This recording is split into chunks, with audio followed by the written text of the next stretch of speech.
Alright, this is a 2006 Civic EX, and I just added the factory amp back into the system. When I originally installed this, because of the OEM radio that went dead, I bought a harness to bypass the amp, and I forgot actually I did that until this radio, the two rear channels, died on me maybe a month ago or so. So I'm going to get a new radio, and I also decided to get a different harness and put the factory amp back in the loop. And this the 2006 EX comes with the premium sound system, and that's why it's got the amp and the subwoofer and stuff. And wow, what a difference! Even though the back channel, two back left and right channels are dead, the subwoofer's in, the amplifier is now connected into the system, and with the two front speakers working, it still sounds so much better with the factory amp. So I do recommend it. I found the cable, the Sosh cable HA13B. I just finished that, and since I'm putting this, I forgot to add this bracket back into here, so I'm gonna take this back apart, and hopefully I can hold this camera at least with one hand and show you how it's done. Oh, yeah, when this is in park, you can just press this little white tab here and get it out of park. Let's see if I can do this here. There you go. Easy peasy. And then this separates.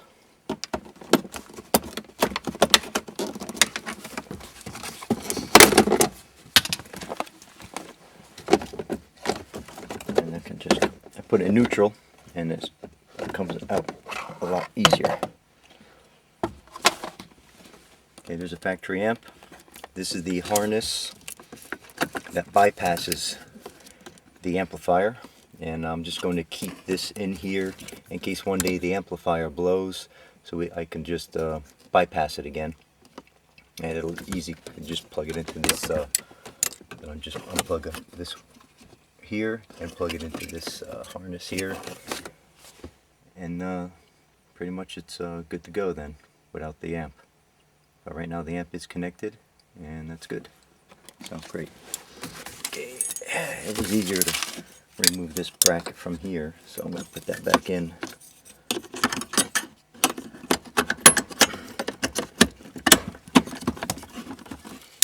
Okay.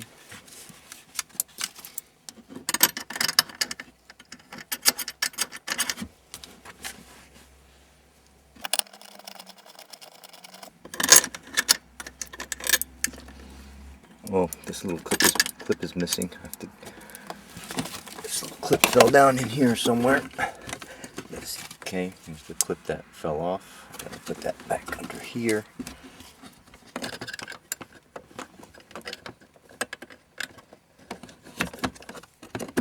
There we go.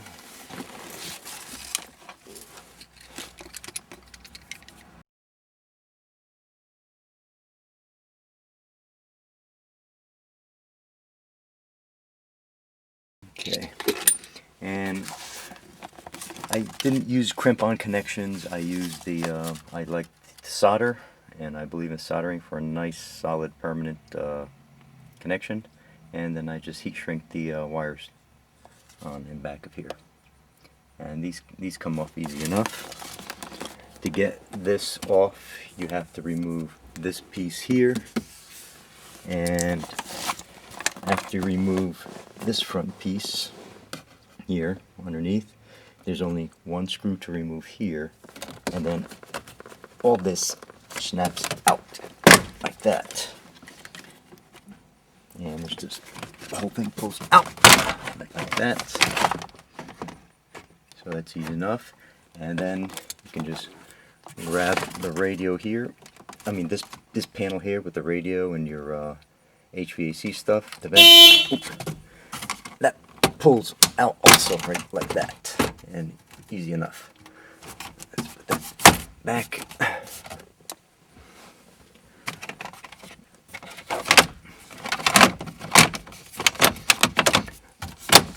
The cars, this car's still in pretty good shape. It's 14 years old now, 14 and a half years old. And I'm not going to be keeping it much longer because my niece will be driving soon. So I'm going to give it to my sister's family, and they can let my niece drive it, or they can drive it. So I'm not too picky about making marks in it in the dash. Okay, this screw goes over here to hold the dash in. Like I said, this a 14-year-old Honda Civic EX. It's been pretty good to me. I've got about 202,000 miles on it, and it's really never given me any trouble, except one time the power steering pump went, and I learned how to, based on a forum online, on a Civic forum, I removed it and got a seal rebuild kit and a bearing, and the whole thing cost me maybe 25 bucks to do myself, and I reinstalled it. That was an ordeal to take it out and put it back in, but taking it apart was no big deal, and putting a new seal kit in there, O-rings and all that stuff. The actual bearing went out originally, and that was a $10 bearing, which is still working today. And the dealer wanted to install one, a used rebuilt one. He wanted like $400 to $450, and I was like, forget that, I'll learn to do it myself, and I did.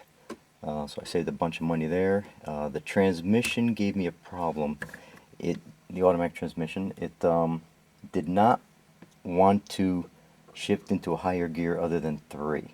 It went first gear, second, and third fine, but it was stuck in third. It wouldn't go to fourth or fifth at the higher speeds. So I took it in, and they said there was a problem with some kind of sensor number 3 in the transmission.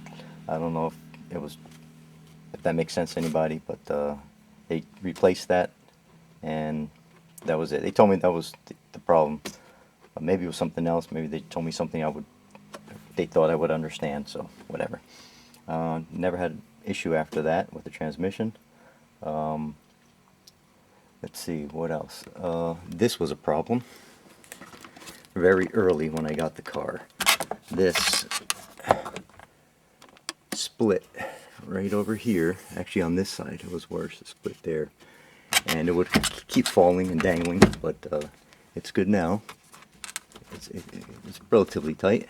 It's not in my way when I drive, and I split it enough to know where to drill 2 holes and put these screws in it and nuts, so it would crimp down or tighten down in the areas that makes this stay up and down. So that's not. This one is okay. The rear view mirror is flaking, as you can see, or separating right there. The lamination there. I don't really care for that. That's getting a little bit worse. Sunroof been fine. Just real dirty. I got to clean it out, clean the tracks and stuff. Let's see. Tires, spare tires, and everything are fine. Use that once or twice. Everything else on the engine's fine. It's recommended the valves be adjusted after so many miles. You gotta look at the book for that, and I did that twice, I think maybe 3 times already, and that's been fine. They're not hydraulic tappets. I think they're not auto adjusting, so you have to manually adjust the tappets for the valves. Let's see, what else?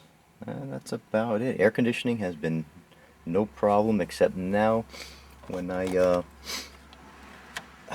take this off cold for a little bit, maybe in the winter time, use the heat, and back when I need air conditioning on cold, it seems like the valve, the damper, doesn't want to move away from the heat, and it allows heat to come in, and it blows hot air down at my feet even though the top is cold.